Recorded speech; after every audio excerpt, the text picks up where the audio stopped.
ਲਓ ਜੀ ਮਿੱਤਰੋ ਤੇ ਵੇਲੀਓ, ਸਭ ਤੋਂ ਪਹਿਲਾਂ ਸਭ ਮੇਰੇ ਭਰਾਵਾਂ ਨੂੰ ਗੁੱਡ ਮਾਰਨਿੰਗ। ਤੇ ਸਵੇਰ ਆਪਾਂ ਨਿਕਲ ਆਏ ਆ ਫਾਰਮ ਦੇ ਉੱਤੋਂ ਤੇ ਇੱਥੇ ਕਰਾਂਗੇ ਇੱਕ ਗਾਈ ਚੈੱਕ। ਉਹਦੀ ਕੱਲ ਦੀ ਸੂਈ ਹੋਈ ਆ ਤੇ ਜੇਰ ਕੱਢਣੀ ਆ।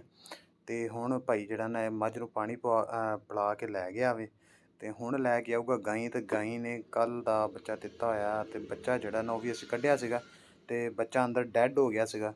ਯਾਨੀ ਕਿ ਮੈਂ ਕੱਲ 2 ਵਜੇ ਕੱਢਿਆ ਬੱਚਾ ਤੇ ਸਵੇਰ ਦੀ ਗਾਈ ਸੌਣ ਦੀ ਸੀਗੀ ਤੇ ਉਸ ਦੇ ਵਿੱਚ ਬੜੇ ਮਸਲੇ ਮਸਾਇਲ ਸਨ ਤੇ ਉਹ ਫਿਰ ਬਾਅਦ ਚੋਂ ਸਾਨੂੰ ਕੱਢਣਾ ਪਿਆ।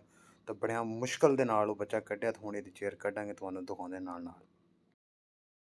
ਲਓ ਜੀ ਫਾਈਨਲੀ ਵਿਊ ਦੇਖੋ ਤੇ ਗਾਈ ਆ ਗਈ ਆ ਤੇ ਗਾਈ ਨੂੰ ਹੁਣ ਬੰਨਾਂਗੇ ਕਿਸੇ ਹੋਰ ਸਾਈਡ ਤੇ ਫਿਰ ਇਹਦੀ ਕੱਢਦੇ ਆ ਜੇਰ।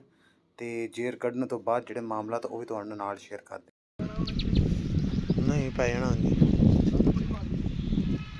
ਵੰਗਾ ਮਾਰਨ ਲੱਗਿਆ ਵੀ ਚਲ ਮੈਂ ਰੱਖਦਾ। ਲਓ ਜੀ ਜੇਰ ਕੱਢ ਲਈਏ ਸਾਰੀ, ਕੱਢ ਕੇ ਨਾਲ ਟੀਕੇ ਵੀ ਲਾ ਦਿੱਤੇ ਨੇ ਤੇ ਉਸ ਤੋਂ ਬਾਅਦ ਜਿਹੜਾ ਨਾ ਗੋਲੀਆਂ ਵੀ ਰੱਖ ਦਿੱਤੀਆਂ ਤਾਂ ਕਿ ਜਿਹੜੇ ਵੀ ਛੋਟੇ ਮੋਟੇ ਟੋਟੇ ਨੇ ਇਹਨਾਂ ਵਿੱਚ ਉਹ ਵੀ ਨਿਕਲ ਜਾਣਗੇ ਗਲ ਗੁਲ ਕੇ। ਲਓ ਜੀ ਜੇਰ ਕੱਢ ਲਈ ਆ ਤਾਂ ਹੁਣ 8:21 ਹੋ ਗਏ ਨੇ। ਹੁਣ ਚੱਲਦੇ ਹਾਂ ਫਾਰਮ 'ਤੇ ਜਾ ਕੇ। ਡਿਊਟੀ ਦਾ ਟਾਈਮ ਜਿਹੜਾ ਨਾ 21 ਮਿੰਟ ਲੰਘ ਗਏ ਨੇ, ਤਕਰੀਬਨ 25 ਮਿੰਟ ਲੰਘ ਜਾਣੇ, ਅੱਜ ਲੇਟ ਹੋ ਜਾਣਾ। ਇਹ ਵੀ ਬੰਦਾ ਵੀ ਰਾਤ ਦਾ ਨਾ ਕਹਿੰਦਾ ਮੈਂ ਸੁੱਤਾ ਨਹੀਂ ਗਾ, ਇਹਨੂੰ ਵੇਖਦਾ ਰਿਹਾ ਰਾਤ ਸਾਰੀ ਜੇਰ ਸਿੱਟਦੀ। ਚਲੋ ਇਹਨਾਂ ਦਾ ਵੀ ਕੰਮ ਹੋ ਗਿਆ ਤੇ ਹੁਣ ਚੱਲਦੇ ਹਾਂ ਡਿਊਟੀ ਕਰਦੇ ਹਾਂ ਜਾ ਕੇ ਸਿੱਧੇ ਫਾਰਮ 'ਤੇ ਚੱਲਦੇ ਹਾਂ।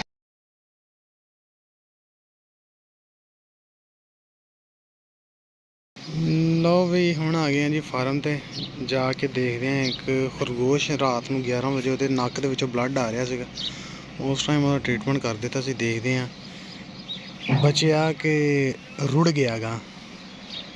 ਇਹ ਖਰਗੋਸ਼ 7 ਨੰਬਰ ਕੇਜ ਦੇ ਵਿੱਚ ਸੀਗਾ, ਫੀਮੇਲ ਆ।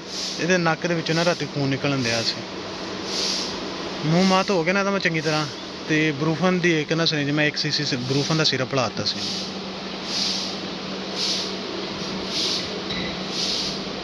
ਹੁਣ ਠੀਕ ਆ ਫਿਲਹਾਲ। ਤੇ ਅੱਜ ਟੈਂਪਰੇਚਰ ਹੈ 27.9 ਸੁਬਾਹ ਟਾਈਮ ਤਾਂ ਹਿਊਮਿਡਿਟੀ ਹੈ 42%।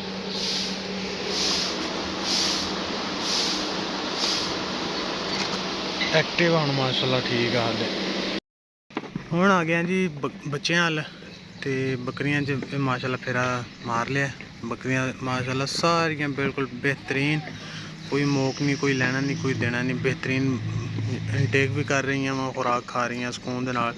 ਤੇ ਇਹ ਬੱਚੇ ਨੇ ਸਾਡੇ 3 ਮਾਹ ਦੇ। ਇਹਨਾਂ ਦੀ ਜਿਹੜੀ ਇਹਨਾਂ ਦੁੱਧ ਇਹਨਾਂ ਦਾ ਬੰਦ ਕਰ ਦਿੱਤਾ ਤੇ ਵੀਨਿੰਗ ਯਾਨੀ ਕਿ ਇਹਨਾਂ ਦੀ ਹੋ ਗਈ ਆ। ਤੇ ਮਾਸ਼ਾਅੱਲਾ ਕੋਈ ਸ਼ੋਰ ਨਹੀਂ, ਕੋਈ ਲੈਣਾ ਨਹੀਂ, ਕੋਈ ਦੇਣਾ ਨਹੀਂ ਹੈ ਤੇ ਸ਼ੇਰ।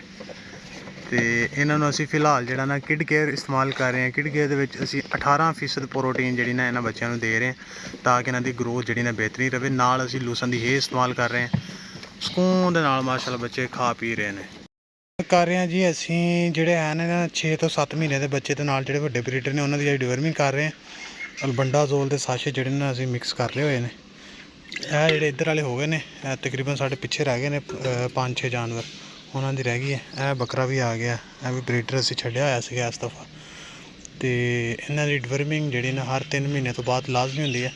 ਉਸ ਤੋਂ ਬਾਅਦ ਜਿਹੜੇ ਜਾਨਵਰ ਤੁਸੀਂ ਦੇਖਦੇ ਹੋ ਨਾ ਕਿ ਕਮਜ਼ੋਰ ਹੋ ਰਹੇ ਨੇ, ਖੁਰਾਕ ਵੀ ਬਿਹਤਰੀਨ ਆ, ਜਿਲਦ ਜਿਹੜੀ ਨਾ ਉਹ ਰੁੱਖੀ ਨਜ਼ਰ ਆ ਰਹੀ ਹੈ। ਅਤੇ ਉਹਦੇ ਵਿੱਚ ਜਿਹੜਾ ਨਾ ਤੁਸੀਂ ਮਹੀਨੇ ਬਾਅਦ ਉਹਨਾਂ ਦੀ ਡਿਵਰਮਿੰਗ ਕਰ ਦਿਓ ਤਾਂ ਕਿ ਉਹਨਾਂ ਦੇ ਪੇਟ ਦੇ ਵਿੱਚ ਜਿਹੜੇ ਕੀੜੇ ਮਕੌੜੇ ਨੇ, ਜਿਹੜੇ ਗਜ਼ਾਈਅਤ ਜਿਹੜੀ ਉਹ ਚੂਸ ਰਹੇ ਨੇ, ਉਹਨਾਂ ਨੂੰ ਤਲਫ ਕੀਤਾ ਜਾਏ ਤਾਂ ਕਿ ਜਾਨਵਰ ਜਿਹੜੀ ਗਰੋਥ ਆ ਬਿਹਤਰੀਨ ਹੋ ਸਕੇ।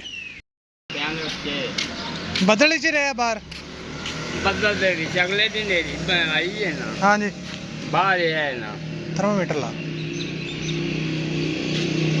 ਇਹ ਜੀ ਹੈ ਜੀ ਬੱਕਰਾ ਚੈੱਕ ਹੋਣ ਲਈ ਮੀਂਹ ਦੇ ਵਿੱਚ ਰਿਹਾ ਜੀ ਬਾਹਰ। ਤੇ ਹੁਣ ਇਹਦਾ ਬੁਖਾਰ ਚੈੱਕ ਕਰਕੇ ਫਿਰ ਕਰਦੇ ਹਾਂ ਟ੍ਰੀਟਮੈਂਟ। ਤੇ ਇਹ ਗੋਟਲੈਂਡ ਦੀ ਮੇਨ ਇੰਟਰਸ ਆ, ਉਹਦੇ ਬਾਹਰ ਹੀ ਜਾਨਵਰ ਇੱਥੋਂ ਲੈ ਕੇ ਆਏ ਨੇ ਚੈੱਕ ਕਰਵਾਉਣ ਲਈ।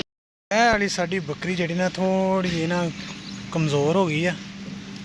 ਅਸਲ 'ਚ ਇਹਨਾਂ ਨੂੰ ਕ੍ਰਾਸ ਵੀ ਕਰਾਇਆ ਹੋਇਆ ਤੇ ਹੁਣ ਇਹਦੇ ਪੈਰ ਵੀ ਜਿਹੜੇ ਨਾ ਦੇਖੇ ਨੇ, ਪੈਰ ਵੀ ਟੇਢੇ ਕਰਨਾ ਸ਼ੁਰੂ ਕਰ ਗਈ ਆ। ਤੇ ਇਹਦੇ ਹੁਣ ਬਣਾਵਾਂਗੇ ਪੈਰ। ਇਹਨੂੰ ਟੀਕਾ ਲਾ ਦਿੱਤਾ, ਸੈਲੀਵੇਟ ਵੀ ਲਾ ਦਿੱਤਾ, VCell ਦੇ ਨਾਂ ਦਾ ਜਿਹੜਾ ICI ਦਾ ਹੁੰਦਾ ਉਹ ਲਾਇਆ। ਨਾਲ ਇਹਨੂੰ ਜਿਹੜਾ ਨਾ ਐਂਟੀਬਾਇਓਟਿਕ ਲਾਇਆ ਕੰਬੀਜੈਂਟ। ਤੇ ਹੁਣ ਇਹਦੇ ਬਣਾਉਣ ਲੱਗੇ ਆ ਪੈਰ। ਇਨਸ਼ਾਅੱਲਾ ਵੀ ਕੱਲ ਨੂੰ ਫਿਰ ਚੈੱਕ ਕਰਾਂਗੇ ਇਹਨੂੰ ਕੀ ਕਰਦੀ ਆ। ਇਹ ਨਿਕਲੀ। ਲਓ ਜੀ ਰਾਣੋ ਦਾ ਟਾਈਮ ਹੋ ਗਿਆ ਕਿਲੇ ਖਾਣ ਦਾ, ਤੇ ਰਾਣੋ ਆਈ ਆ ਬਾਹਰ ਕਿਲੇ ਖਾਣ। ਇਹ ਖਾਊਗੀ, ਮੈਨੂੰ ਲੱਗਦਾ ਸਿੱਟੂਗੀ ਵੀ ਬਾਹਰ ਆ। ਨਾ ਨਾ ਪਕੜ ਪੂਰੀ ਹੈ ਇਹਦੀ। ਜ਼ੈਨ ਸ਼ਾਹ ਹੋਣੀ ਕੇਲੇ ਖਿਲਾਉਂਦੇ ਹੋਏ ਬੱਕਰੀ ਨੂੰ ਜੀ। ਪੂਰਾ ਹੀ ਲਾਇਆ ਜੀ। ਫੈਜ਼ਾਨ ਸਾਹਿਬ ਦੀ ਚਾਬੀ ਜਿਹੜੀ ਨਾ ਮੋਟਰਸਾਈਕਲ ਵਿੱਚ ਹੀ ਸੁਬਾਹ ਛੱਡ ਗਏ ਨੇ, ਤੇ ਉਹ ਹੈਗੀ ਆ ਸਾਡੇ ਕੋਲ। ਤੇ ਸ਼ੇਰਾ ਉਹਦੇ ਨਾਲ ਲੁਭਾ ਕੇ ਆ ਰਿਹਾ।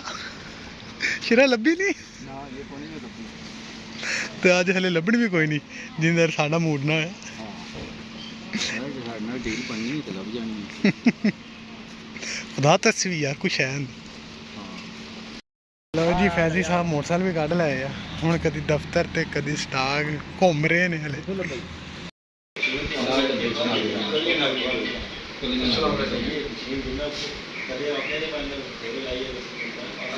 ਨਿਕਲੀ ਆ ਕਰੀਮ ਕਿੰਨੀ ਨਿਕਲੀ ਆ?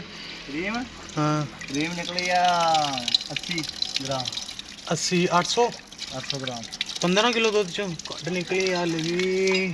ਲਾਲਾ ਜੀ ਬੜੀ ਸਹੀ ਨਿਕਲ ਆਈ ਹੈ ਅੱਛਾ ਜੀ। ਹਾਂ ਸਿੰਗਲ ਦੁੱਧ ਦੀ ਕੱਢੀ, ਡਬਲ ਦੀ ਨਹੀਂ ਕੱਢੀ ਆ। ਕਰੀਮ ਤੇ ਨਿਕਲ ਆਈ ਆ। ਅਬੂ ਬਕਰ ਭਈ ਕੱਢ ਧੋ ਰਿਹਾ ਮਸ਼ੀਨ ਦੀਆਂ ਕੋਲੀਆਂ। ਇਹ ਮਸ਼ੀਨ ਦੇ ਵਿੱਚ ਲੱਗਦੀਆਂ, ਮੈਨੂੰ ਵੀ ਨਹੀਂ ਸਮਝ ਆਉਂਦੀ ਲੱਗਦੀ ਕਿੱਦਾਂ ਇਹ। ਮੈਂ ਵੀ 2 ਵਾਰੀ ਲਾਈਆਂ ਮਗਰ ਮੈਨੂੰ ਸਮਝ ਕੋਈ ਨਹੀਂ ਆਈ। ਮੇਰੇ ਪੱਲੇ ਕੋਈ ਸ਼ੈ ਨਹੀਂ ਪਈ ਤੇ ਫਿਰ ਜੱਟ ਨੇ ਛੱਡ ਦਿੱਤੀ। ਜੱਟ ਕਹਿੰਦਾ ਤੇਰਾ ਕੰਮ ਨਹੀਂ, ਫਿਰ ਜੱਟ ਹੁਣੇ ਟਰ ਗਏ। ਲਓ ਜੀ ਗੁਲਿਆਣੇ ਦੇ ਵਿੱਚ ਇੱਕ ਬੰਦਾ ਸੀਗਾ, ਤਾਂ ਉਹਨੇ ਕੀਤਾ ਫੋਨ, ਤੇ ਉਹਦੇ ਬੱਕਰੇ ਦਾ ਸੀਗਾ ਪਿਸ਼ਾਬ ਬੰਦ। ਤੇ ਹੁਣ ਆ ਗਿਆ ਇੱਥੇ, ਤੇ ਬੱਕਰੇ ਦਾ ਪਿਸ਼ਾਬ ਜਿਹੜਾ ਨਾ ਇਹਦਾ ਆਪਰੇਸ਼ਨ ਕੀਤਾ। ਬੱਕਰਾ ਜਿਹੜਾ ਨਾ ਥੋੜ੍ਹਾ ਜਿਹਾ ਬਿਹਤਰ ਹੋ ਗਿਆ ਵਾ, ਤੇ ਇਨਸ਼ਾਅੱਲਾ ਇਹ ਨਾ ਸਵੇਰ ਤੱਕ ਬਿਲਕੁਲ ਠੀਕ ਹੋ ਜਾਏਗਾ।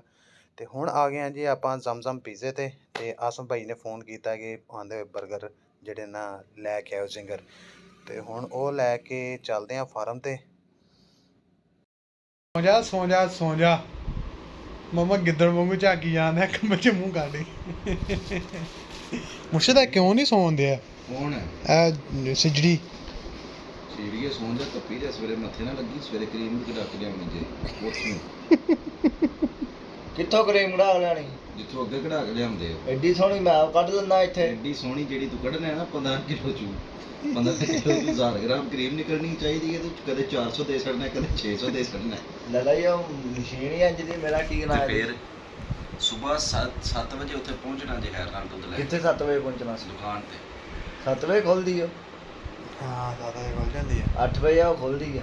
7 ਵਜੇ ਖੁੱਲ ਜਾਂਦੀ ਆ। 7 ਵਜੇ ਲਾਲਾ ਜੀ 5 ਕਿਲੋ ਦੁੱਧ ਢਾੜਾ ਜਾਣਾ ਵਾ ਉੱਥੇ ਐਚਓ। ਇੱਕ ਮਿੰਟ ਤੂੰ 6 ਵਜੇ ਵੀ ਨਾ ਜਾਈਂ, ਤੂੰ 6:15 ਵਜੇ ਵੀ ਨਾ ਜਾ, ਤੂੰ 6:30 ਵਜੇ। ਉਹ ਮਨ ਚਾਨਣ ਉਹ ਗੱਲ ਕਰਦਾ PUT ਪੁੱਟ ਮਾਈਆ, PUT ਪੁੱਟ ਮਾਈਆ। ਚੋਰਾਂ ਕੋਲੋਂ ਬਚ ਗਿਆ ਸੀ, ਪੁਲਿਸ ਵਾਲਿਆਂ ਨੇ ਲੁੱਟ ਲਿਆ ਮਾਈਆ। ਤੇ ਲਾਦਾ ਚੁੱਪ ਕਰਕੇ ਸੌਂ ਜਾ। ਜਿਹੜਾ ਗਿੱਦੜਾਂ ਵਾਂਗੂ ਮੂੰਹ ਕੱਢ ਕੇ ਤੂੰ ਝਾਕਦੀ ਆ ਨਾ, ਉਹ ਨਾ ਕਰ। ਤੂੰ ਸੋ ਜਾ, ਮੈਂ ਵੀ ਨਮਾਜ਼ ਪੜ੍ਹ ਕੇ ਲੱਗੇ ਸੌਣ। ਸੁਬਾਹ ਉੱਠਦਿਆਂ ਸਾਰ ਸਰਕਾਰ ਦੀ ਛੋੜ ਕੇ ਤੁਹਾਡਾ ਕੰਮ ਹੈ ਠੀਕ 7:15 ਵਜੇ ਦੁਕਾਨ ਤੇ ਪਹੁੰਚਣਾ। ਕਿੱਥੇ? ਆਸਮ ਭਾਈ ਹੁਣ ਸਲਾਹ ਦਿੰਦੇ ਹੋਏ, ਤੇ ਕਾਸਵੀ ਸੁੱਤਾ ਪਿਆ ਉੱਠ ਕੇ ਗਿੱਦੜ ਵਾਂਗੂ ਝਾਕ ਕੇ ਸਲਾਹ ਸੁਣਦਾ ਹੋਇਆ। ਲਿਹਾਜ਼ਾ ਦੋਨੀਆਂ ਪਾਰਟੀਆਂ ਜਿਹੜੀਆਂ ਨਾ ਸਕੂਨ ਦੇ ਨਾਲ ਸੋ ਜਾਣ। ਤੇ ਵਕਫੇ ਤੋਂ ਬਾਅਦ ਇਨਸ਼ਾਅੱਲਾ 5 ਤੋਂ 6 ਘੰਟੇ ਦੇ ਵਕਫੇ ਤੋਂ ਬਾਅਦ ਦੁਬਾਰਾ ਮਿਲਾਂਗੇ।